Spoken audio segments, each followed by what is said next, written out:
again, thanks so much for joining us. We've had several of these over the past couple of months, and we're just happy to host another one and have you join us today. In the past, some of our topics have really been around kind of COVID and the pandemic and kind of how to respond to that, whether it's your remote workforce and how to deal with that and how to create a positive culture with remote folks and how to engage them and all that. But today we're going to just jump into something a little more proactive. We've been in this a while. We don't know how long we're going to be in it, but we want to make sure that we're also stepping back and saying, okay, this may be a bit of a norm for a while, right, Julie? So how do we kind of move forward and help our teams grow and help our businesses grow? So that's going to be our focus for the discussion today. So just a couple more people coming on in here. We've got a nice turnout again. Again, we know your time's valuable, so I really appreciate you being here. And I guess on that note, these are really evergreen principles. So whether it's today, tomorrow, or was during the pandemic, these are evergreen truths that are going to remain true. Right. So. We'd like to call them timely yet timeless at the same time. So as usual, if you've been with us before, you know that we'll provide the recording and the tools as follow-up. So if you need to jump off or something, we understand that. And even for the folks that couldn't make it, we'll share that with everybody that registered. Happy to do that. We request that you use the Q&A box. It's a little easier for us to track versus the chat box. So if there's a Q&A, just hit that. You can see the Q&A bubbles, hit that. We'll try to respond to your questions. And if we can't, as always, it's become our norm, within 48 hours, we'll get you a personalized response via email. So, but please do ask questions. We'd like to kind of engage you in the conversation today. We appreciate kind of your input on that. I think that's it kind of for housekeeping, Julie. Yeah. So let's go ahead and jump in, folks. Just as a quick background for Julie and I, listen, we both felt a calling to kind of lead when we were young. And so those kind of youth leadership roles kind of helped us, whether it was in sports or school, kind of triggered a thirst for us to kind of learn more about leadership and human behavior, whether it was on our own and ultimately as we pursued our college and our advanced degrees. And then we both kind of worked our way up into executive leadership roles during our careers, and that kind of accelerated our kind of passion for people in leadership. And those experiences enabled us to apply the science we learned about human behavior and about leadership in a real world lab called work. So it was a great opportunity for us. So after some years doing that, back in 1999, we combined our love for people, for business, and for leadership with our desire to serve leaders, and we created this leadership consulting firm called the L Group now. So we're 21 years in. So it's been a pleasure to serve people and many leaders across the world. We've been really fortunate to be able to do that and learn from them in most cases, hopefully as much as they're learning from us. So we believe our lives were meant to give away. So we try to bring this kind of a passion for our work and a compassion for our clients to help them kind of grow themselves and then also grow their businesses. And that's really what we're about today, is talking about how you can inspire healthy employee and business growth. So it's really our kind of tease up our topic for today. So let's talk about growth real quick. So there are a few kind of simple truths about growth, and we're going to just take one at a time and give a little bit of color to it. So I'll kind of bounce it to Julie here, let her talk through a couple of these. And when you think about growth, I'm going to say, think back to watching a child. A child wants to learn to walk, and they continue to try until they can if they're physically capable. Achievement and mastery, as we might have talked about in the past, is really their innate human needs. So we think about children, we help them grow as much as we have time. We put them in schools to grow and to learn. And for some reason, we think maybe after we've done our formal education that we don't have to stop, we don't have to grow anymore. And what's interesting about today's worker, and there's lots of research, a lot of this we're pulling from hundreds of thousands of interviews and data points from Gallup, is that particularly the millennials, they've changed the world of work and it's not going to change back. And they want to grow.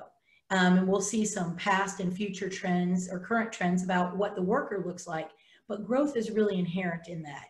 They kind of want to reach their God-given potential. They want to continue that journey of growth as an adult and in the workplace.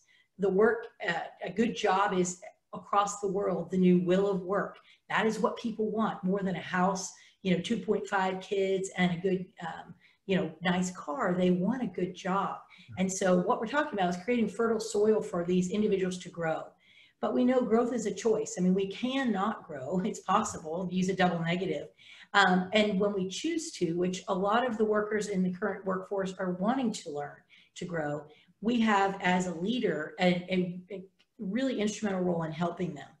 We also know, to the second point, that growth usually occurs when we're uncomfortable.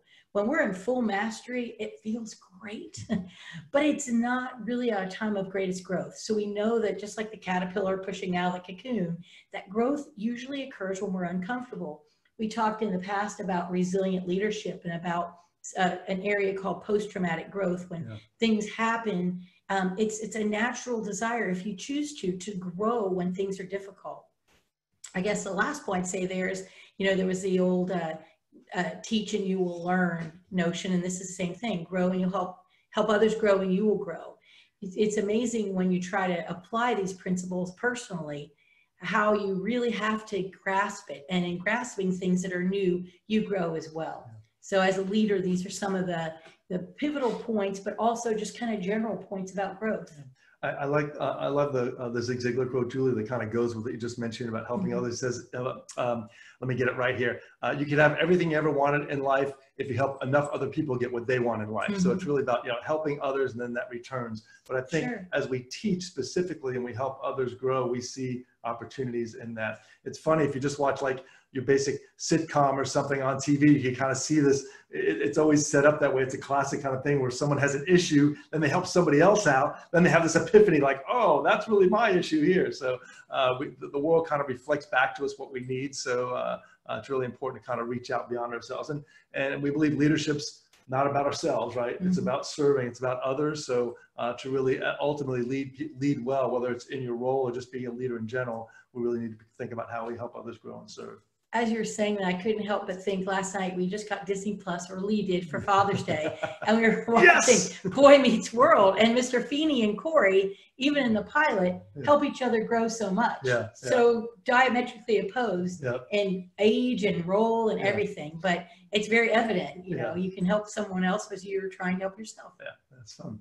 So a couple other points here is that, listen, growth opportunities are limitless. I like to call the world around us kind of your brain gym. There's always an opportunity anywhere. It could be your child's Boy Scout or Girl Scout leader. It could be someone at church or a temple, your synagogue, whatever. It could be a clerk at the grocery store, right? There are opportunities to learn and observe all around us. And so if we have that mindset, which was another one of our prior topics, that growth mindset of like, what can I learn here? It's not just looking at your boss or your organization or people that you admire. It's everywhere around you. How can you see a best practice in someone that's bagging your groceries at the store, something they do, the way they make eye contact, the way they give you a sincere thanks, the way they jump out real quickly to help somebody else on another lane.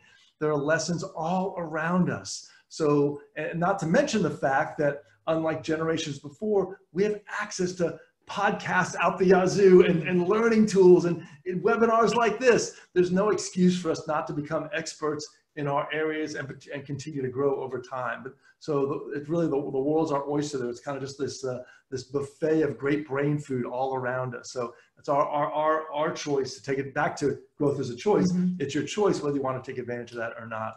On that note, many of us are home with families now, and I think, and as opposed to being with, our colleagues at work, and our families can be a great source of growth. As they say, from the mouth of babes, but the honest feedback that comes from a family is often just a fabulous way to kind of take a look and grow interpersonally, professionally, all sorts of things, even right in your own home.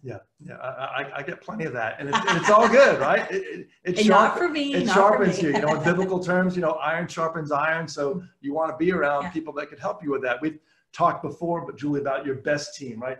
Buddies who encourage success and truth. BEST.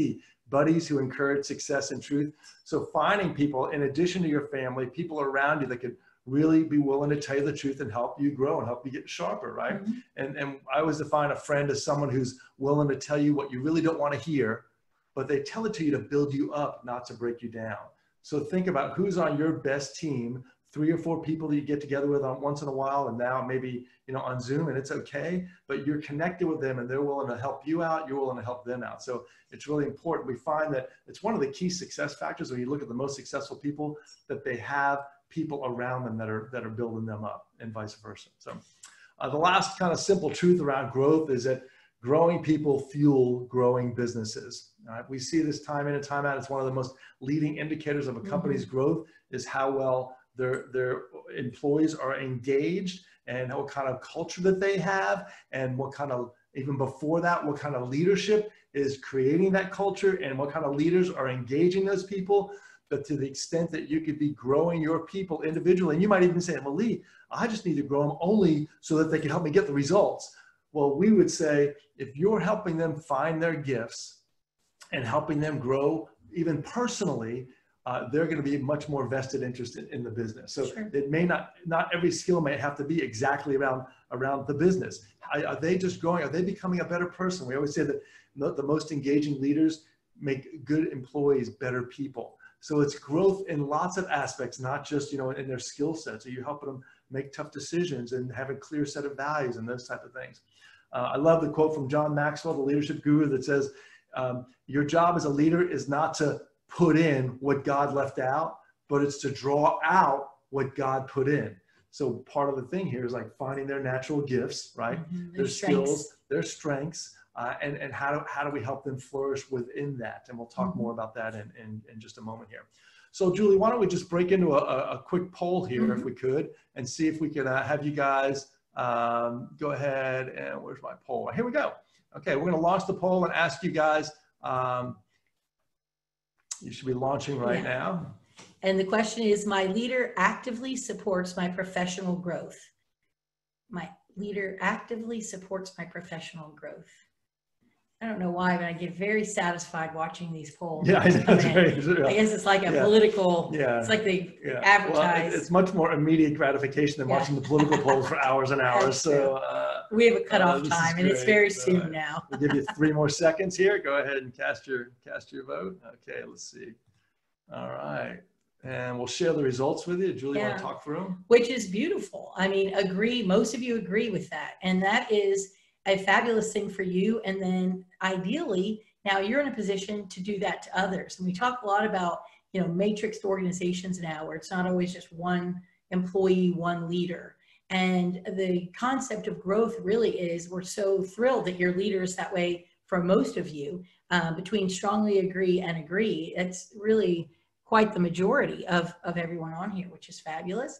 And now if you can use those things that have been invested in you and help others, whether they're, you know, your peers or subordinates or what have you, that's kind of the ripple effect that we're looking to put forth in a company. And that's the ultimate test of kind of your leadership legacy, right? It's not just, am I creating a great team, but am I developing other great leaders, right? So am I inspiring them to be better than they are, and to do these same things, model my behavior. Listen, the modeling dynamic is one of the most important, human dynamics. We need to really understand that. We kind of get that at work. Sometimes we forget it.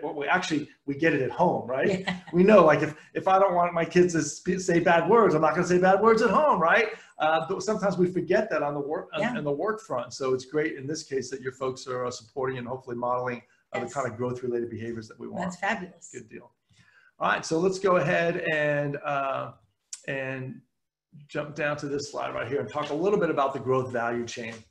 So this is just kind of gives us a sense of what is the connection between leadership and kind of growing people and then growing your business. So really, leaders, ultimately, we kind of alluded to this already, kind of encourage personal growth. Right? It sounds like a lot of you have that situation, which is wonderful. Yes. And then ultimately, employees take that example and model that, not only grow themselves, but then help others to grow because they're modeling that behavior. A wonderful positive ripple effect to have in your culture and your organization.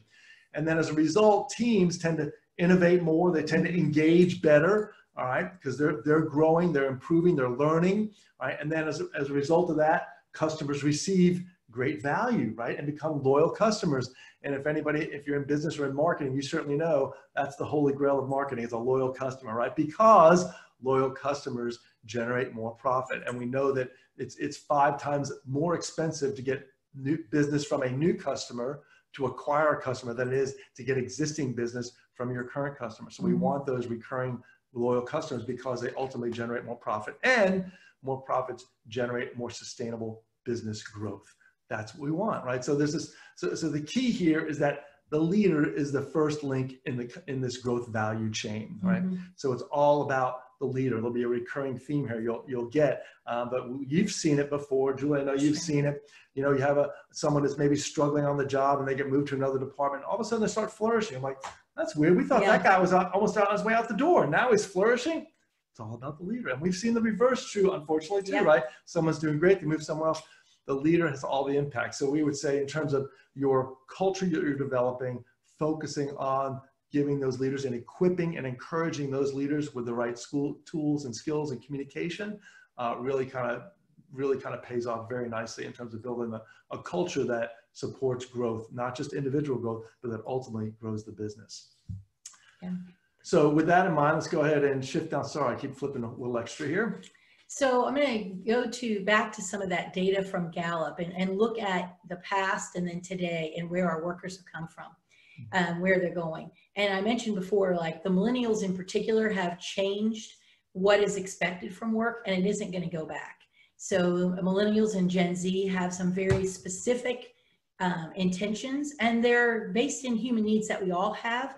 It's just that theirs are emphasized a little different in different places as we go through. So for the first one, my paycheck and my purpose, Lee's going to talk a little bit more about purpose in just a minute, so I'll skip that one for now. But talking about my satisfaction at work and then my development, it is a requirement for millennials and the new generation, Gen Zs, to develop at work. They don't want to just do fine, and I really think it's a glorious thing. They want to reach their God-given potential, and that's not just, you know, a one-day conversation as we'll you know, want one review once a year, but they want feedback. They're used to texting and getting immediate feedback. They want ongoing conversations about how can I do better. And I think that's a fabulous thing. It's kind of like what we talk about in the home. You know, it's not like once a year we talk all the time. And it's that conversation. They want the growth and development. And, you know, if you think about it with the landscape we have now, where you can literally see anything in the world, where you have podcasts available for free, you can educate yourself. It's, you know, then they want to apply it. And so that's part of your development. Like, am I doing a good job at this or not? So that's a beautiful thing from a leadership perspective, that people want that. Then the question is, how do we tool up to really, you know, help them grow? Next point I'll talk about, actually you're going to talk about. Oh, the boss versus the coach, right? So listen, years ago, maybe 10 years ago, if someone had a coach, it was kind of like, oh, he's got a coach, you know, it's like it's like a scarlet A. Now, if someone doesn't have a coach with their clients, they kind of feel like they're missing out. It's like a badge of honor, right? But the reason for that shift is not only has the business world kind of caught on to what the athletic world has known for years, is that all great athletes have a coach of some sort. And they're realizing that if we want great leaders, we kind of have to give them a coach. But more importantly, with this new generation of worker, they don't really want someone just telling them what to do. They want someone to collaborate with. They want someone to connect with and to relate with. These are important values to them. So in that regard, traditional boss types of behaviors don't really connect with me, right? But a coach does connect. Someone who's kind of going to encourage me, who's going to find my strengths, who's going to kind of work with me and figure stuff out. So really, we've talked about this for years, that the coach was the central role of a leader, Julie, is the coach. But like any crisis, just like COVID, it accelerates trends. So many of these things we're talking about have been in the works for a while, but now with what's gone on, we've seen, wow, they're really kind of front and center for the leaders. So, you know, old school leaders are going to struggle with they don't kind of take on that coaching mentality now. So that's really critical. So in terms of growth, in the past, maybe someone was looking at an employee's weaknesses and trying to shore them up. And interesting, Gallup research shows almost never does a weakness become a strength. Right. Almost never. I mean, you might become adequate. None of mine ever have, that's for sure. You might become adequate, but not a strength. Whereas focusing on a strength has an infinite ability to improve. Right. So when you look at that from an employer perspective, an employee, would you rather have someone that never ever tops out because you're focusing on their strengths, or they can maybe be okay by focusing on weaknesses. We'll talk a little bit more in the future about the culture that creates, but that is a desire from today's worker. They understand their strengths more than probably any generation ever has. They've been, they've listened, learned, and they want you to help refine their understanding of their strengths and really help grow those strengths again on that.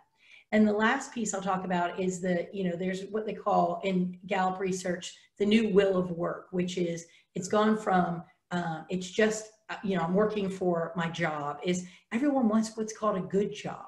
And a good job has all these facets. They want to do that because really they're looking at their job as their life. And I don't mean that all I want to do is work, but when you think about the way work is now and the way technology is, there's such an interplay. We've talked before, it's gone from work-life balance to work-life integration to now it's life. Almost everyone works in some way, and it's integrated into my life. We've talked a lot before about the greatest desires to have flexibility, because I'm going to weave my life and work together, because it is my life. All of those together is really focus on my life, not just my job. So when you look at it from the life perspective, you can see that the desire to grow is not compartmentalized, into just my 9 to 5 or 9 to 10, whatever, at PM job you have, but they really want it to be a fertile ground to be the best they can be. For sure. Well, perfect segue, Julie, because leading to this next slide, you can see it just says that today's leader must understand the human being behind the worker. So if you look at even some of the Gallup research you alluded to, is that 70% of the variance in team engagement is solely determined by the leader, right? It's solely determined by the leader. And we've, in one of our prior little workshops here, we've done on passionate performance, which is a model of leadership engagement that we developed in 2004, a long time ago now. It's been translated into 10 different languages, used across the world, because it's based on human needs. And that's our background, understanding those. So there are 3 intellectual needs and 3 emotional needs. I'll just rattle them off real quick. We won't go in too deep on it. We'll send you the link to that prior webinar as a follow-up to this. But the 3 emotional needs, or the 3 intellectual needs, starting with the head: the need for achievement, autonomy, and mastery. Julie's alluded to a couple of those already. And then there are 3 emotional needs. So the emotional needs engage my heart. The intellectual needs engage my mind. So the emotional needs are the need for purpose, intimacy. In the research, sometimes they call it affiliation or connectedness. So it's purpose, intimacy, and appreciation. Right? So if you look at your employees as humans to try to see what are those needs that they have, right? We all have the same amount of those needs for each of us. They're all human, but those are 6 basic work-related needs that's really important to understand. Now, what's happened now with the pandemic is that not only do you need to have an appreciation for their work-related needs, but then there are personal needs. And do I have someone struggling trying to juggle kids, or do homeschool them while they're on a conference call? Do they have a sick father-in-law living with them, or someone in their family that has the virus? They're struggling with that. So it's really kind of opened the door to say, I really have to just look at my team, my people as humans, and connect with them on that level for me to really get the most from them, and also to help them be the best they can be. It goes both ways. And I think you were talking about accelerants, like the pandemic, but really when we look at the best cultures and the best companies, they've always looked at that. That's right. And they view their work group as a family. And when a family has a need, you help others succeed, whether it's they need a meal when they have a child, whether, their family is sick. We've seen companies, take up polls pool money to help someone in need, provide food, provide, clothing to someone that after they've had a disaster. That sense of humanness has been present in the strongest cultures for a very long time. And now I think it's just shedding a light on, if we haven't been behaving that way, this is really showing literally and figuratively, this is my house and I need help. I've a child running through or what have you. And I think it's just amplified that. For sure. And additional research has actually documented that people that feel supported and motivated and really seen, if you will, by their leaders have experienced significantly less stress in their work life. And it's much better for their overall health and well-being. And that's what we want for our people, right? If people are ill, they're of no help to us, right? So we want to be able to lift them up and help them so they can be the best they could be. And ultimately, we want to understand we are running an enterprise, right? We have to get business done. But in the past, we've just had this mentality of, okay, if I take care of them, can I do that so that they could produce more? And I think now we have to shift our heart a little bit, our motivations, to say, why don't I just do the right thing for them as a human being, knowing that if I do that, all things will happen. I may not know, there may not be a direct correlation, I don't know, but people, particularly today's worker, that's really important to them. And I just think as the human race, right, that's important to us. I believe all our businesses can thrive and grow just fine, right, if we take care of our people. And I think they can actually flourish, not just fine, right, just taking care of our people. And there is good data on healthful, supportive cultures that do that, yeah, and the financial gains. Right. It's statistically significant. Yeah, we're gonna. I think we have some of that coming up in a minute. Yeah. So, and I think one of the kind of key aspects here, and just in terms of understanding the human being behind the worker, is just a level of respect, right? It's just, do I respect who they are? Do I respect what they bring to the table? That's the good and the bad, their gifts and the challenges I have with them. Do I respect what they have to do outside of work? Do I respect their perspective? So I think there's just fundamental respect. And I think we just read just recently something we were reading like earlier today about like disrespect is like one of the biggest forms of kind of demotivators and someone feeling burned out. That's right, it was on burnout. Mm-hmm. Someone feeling burned out, feeling disrespected at work. So really it's just a matter of human decency and respect. And I think to get to respect, or one of the key ways that you show respect, is with empathy and listening. Yep. And listening with the intent to understand, not just to do FaceTime. And yeah, it's hard when people are busy, yeah, to really listen. I mean, you can even do that at home. It's difficult. Yeah. And when you're trying to get things done at work and you might be very task oriented, it's hard to really listen. So, right, you know, sometimes it takes time to set up time to do that. Yeah. You know, that is an appointment, yeah, in and of itself. But really understanding, like you mentioned before, the person behind the employee. Mm-hmm. Good research shows those cultures help you thrive. And that's kind of the end goal, yeah, for everybody. Yeah. It helps individuals thrive. It helps companies thrive. So in a helpful way. The bottom line on respect is that everyone deserves it and no one should have to earn it, right? So just as a leader, kind of keep that in mind. So let's move on to our next slide here. Just really talking about a little bit about kind of how to inspire healthy employee and business growth. So there are 5 elements to doing that based on our experience. Again, Julie and I like to talk in simple truths that are based in research and science, but that are simple because we believe that most people understand what they have to do. They go, oh yeah, we have to develop a good plan. Oh yeah, we should have a healthy culture. Oh, we should have positive coaching. They get the what, but they get tangled up in the how to. Like, okay, what do I actually, how do I do that? What are the steps? Sure. So Julie and I like to boil it down to just a simple step. So all of the models and the tools we've developed are very simple. So as you're looking at these 5 components here, you're thinking, oh, it's kind of a no-brainer. What's the big deal there? I know how to develop a plan and a culture and how to coach positively and how to engage people and how to execute well. I get all that. Nothing new here. And Julie and I will always contend that there's no rocket science in anything we talk about, but there is science. So we understand the human science behind it enough to hopefully boil it down to these 5 simple components. So we'll talk a little bit about purpose and plan. Go ahead, Joel. I was just going to say, to me, you've talked a little about a lot about the science, but really what putting these into play is really the art. Yes, true. Even in medicine, you learn the science, but the art is in the execution and making it happen. So it's that interplay between science and then the art of practicality and execution where our models come to life and can really help people. So with that, do you want to do another poll? Yep. So just so you know, we'll talk about in the future, future session like this, we'll talk about healthy cultures. And we talked about engaging hearts and minds in the past and positive coaching. We'll send out links to those also. Okay. But for now, let's go ahead and just launch a poll on these real quickly. And just to see kind of which of these elements of employee and business growth kind of make the most, needs the most attention. Sorry. I need to put my glasses on. It's too vain, apparently. Needs the most attention. You guys could read it. Sorry about that. Give you another second here. This is not a surprise what we're seeing coming up. but it'll be a surprise to you when we show you. Oh, it's starting to even out. I feel like I'm at the basketball game watching those guys, you know, those little beans running around the track. Oh, the horse race. Mine's going to win. No, okay, I don't have vested interest in any. I think we're good here. And so excellent execution. And Lee said, oh, you might say, yeah, this is easy to do. Positive coaching, excellent execution.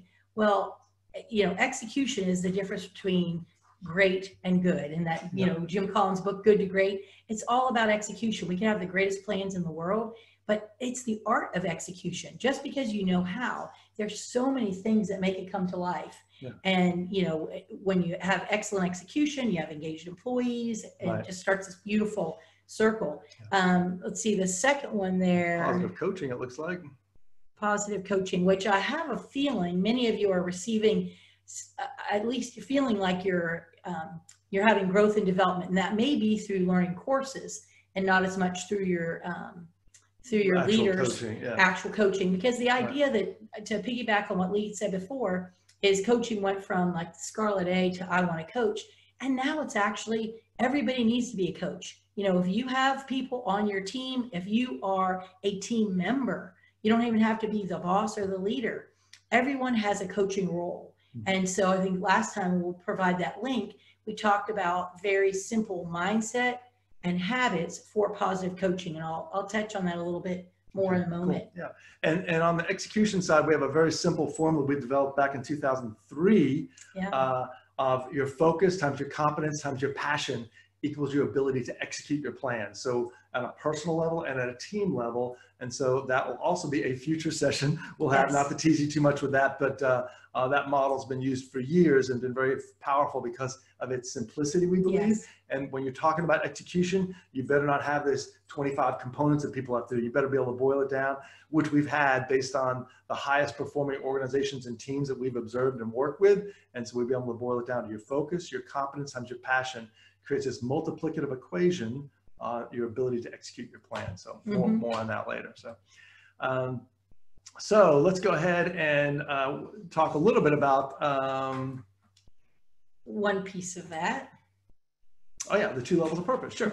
So we talked a little bit about, in the first component was creating a compelling plan and purpose. So we do a lot of strategic planning with organizations, and the part of that is not just like, these are the 3 strategies, we need to get a new market here or leverage this new technology there.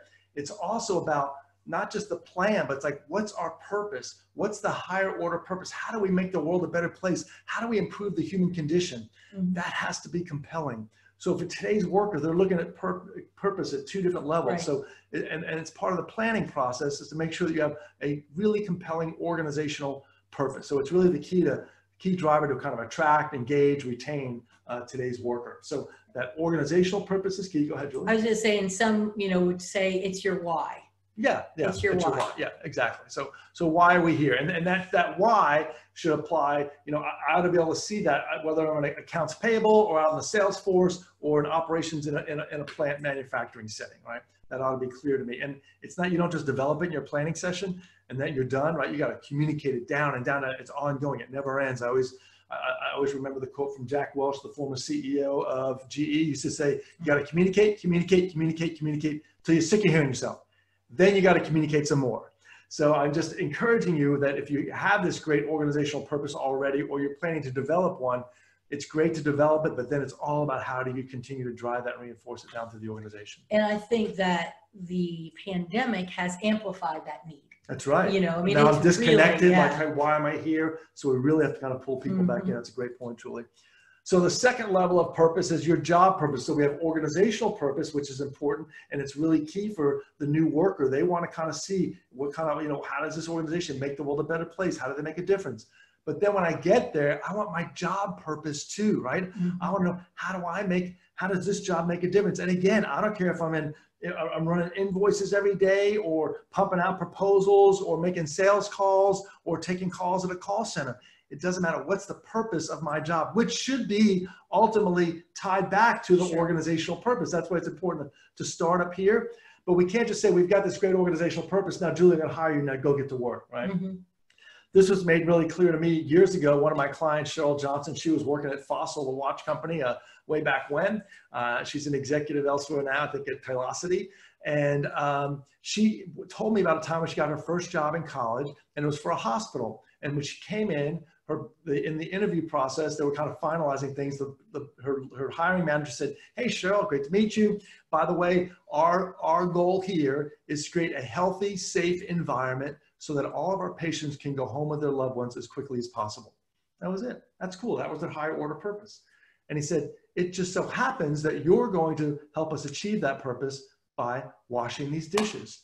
So by having such a strong organizational purpose, he was able to link in someone who was working in the kitchen of this hospital, washing dishes. So she right off the bat clearly saw that, like, you know what, I'm just not here washing dishes. I'm making a difference. I'm, even in an indirect way, helping these patients get back to their loved ones as quickly as possible. So these are two very intertwined. If you have a strong organizational purpose, it makes it much easier to help link into a job purpose, right, Julie? But if you don't have that organizational purpose, it's kind of hard. You can maybe, if my job is customer facing and that it's a little easier, then I start getting back into the back office job. And it's like, okay, why am I doing this real work? You better have an organizational purpose. So those are two key things. Think about that in your planning process. Don't just come out with this great strategic plan. It ought to include our why, not just our what and our how, but our why also. Okay. And going to today's worker on that purpose, I mean, that's why they get up in the morning. They want to have a purpose. That's right. You know, they want to feel that link. They want that emotional connection. Yeah. And that leads to beautiful things also in a workplace, like discretionary effort, bringing your whole self, your mind and your heart there. So that purpose is really critical. I love that, you know, you've outlined those two levels, because that's really critical for that. For sure. All right, so I'm going to have Julie talk a little bit about the next component, which was positive coaching in our model here. And so Lee alluded to a prior webinar we did on our model of the power of positive coaching, and it has two elements: a mindset element, which we're passionate about, which is helping the leader get his and her mindset right so you can help others. And it kind of goes back to that grow. As you help yourself, you can help others and help them grow. But the interesting research on coaching is really that strengths-based coaching increases performance 36%, while weakness-based coaching decreases at 26%. And that's really not a wonder when you think about what I said previously, which is weaknesses can never grow into strengths, but strengths can kind of grow infinitely. So the power of positive coaching model really hones in on that strengths coaching. And when you look at the elements and the outcomes, better alignment, we look at that and really get that through explaining what the job is, what the purpose is, and all of that. Higher engagement by asking and engaging people, and we have a methodology to do that. More ownership involvement, more ownership behavior by really involving people. People are involved. When they're involved, they own their work. When they own their work, they act like owners. That improves the work experience, customer experience, etc. Looking at greater accountability, we're firm on measurement. I mean, some of these things we've talked about might seem nice and soft, but they're not. I mean, people want to achieve. That's right. That's another one of those human needs. Yeah. I mean, you want to succeed. And we talk a lot about, you know, people playing ping pong at our home, and we can tell when people are playing for points, because it goes from a very casual, you know, return to an intense, you know. People generally want to win, not just if you're a competitive monger. Yeah. You want to succeed. That's inherent. You wanted to learn how to walk. No one told you that. No one was giving you a trophy. It's just part of human nature. And the last piece is, you know, appreciation. And appreciation really results in a deeper personal commitment to grow. What gets rewarded, back to Psychology 101, gets done. And when you are appreciative of even small steps of an individual in a coaching environment, you know, I loved, it was Ken Blanchard, catch them doing something right. It doesn't matter what it is, you know, as long as you're paying attention to those things and can give feedback. And sometimes the feedback loop is only in our head and we think it, but we don't say it. And, you know, the appreciation model really is looking at ways to express it. I don't care if it's a text, a little note in the mail, which I highly encourage now that we're all locked at home. Some are returning to the offices slowly, but a written word is a trophy forever. On that, it can be a Post-it note, but just ways to appreciate who people are and what they're doing. So those are kind of some predictable outcomes of positive and the coaching. inputs on that, just to summarize, and we'll send this prior webinar to you, but the model is explain, ask, involve, measure, and appreciate. And if those correspond with those bullets right there, so these are the outcomes you get from doing those things. Again, no rocket science, but absolute human science that will tell you if you explain, ask, involve, measure, and appreciate, you'll get these outcomes as a coach. And I don't know about you, but if I'm a leader and a coach, these are the outcomes that I want. So yeah, thanks for absolutely. reviewing that, Julie. Appreciate it. So just moving on to a little bit about the engaged hearts and minds. Again, we talked, we had a whole session on this in the past. We'll send you the link to it, but we also wanted to support that. We talked a lot about the model that time, but we want to also tell you that, listen, it's not just soft stuff. It's not just like, oh, engage people's hearts and minds and give them hugs. It's not about that. You do that for the right reason, the right motives, but these are the kind of outcomes that you get. You can see what it does for absenteeism and safety and defects and turnover and sales and profitability. It's all great outcomes. Again, I don't know about you, but I want this on my organization. So if it means doing the right things to engage people's minds and hearts, it's got a pretty nice payoff for the business. And it's a win-win. Yeah, the employee wins right. and the company wins. And that's what we're talking about here. It's an and both world. We're not living in an either or world. Mm-hmm. Exactly. We always say it's and both, right? So anyway, just wanted to kind of share that with you. So if you think about your role as a leader, right, it's much like being on a lake and you're sitting on enjoying the back of the boat in summertime and you see this nice wake that's always gets created by the motor, and leadership's the same way. We leave this two-sided wake of relationships and results. So we have a choice as to whether they're positive relationships and positive results. We don't have to sacrifice one for the other. We can make them both. And that's what our models are all about here. So just to summarize again, to think about these kind of 5 components to inspire healthy employee and business growth is creating a compelling purpose and a plan, creating a healthy culture, which we'll talk about in one of our future sessions, positive coaching, engaged hearts and minds, and excellent execution. So those are the 5 core elements. If you could pull those together, we have simple models to do all of them.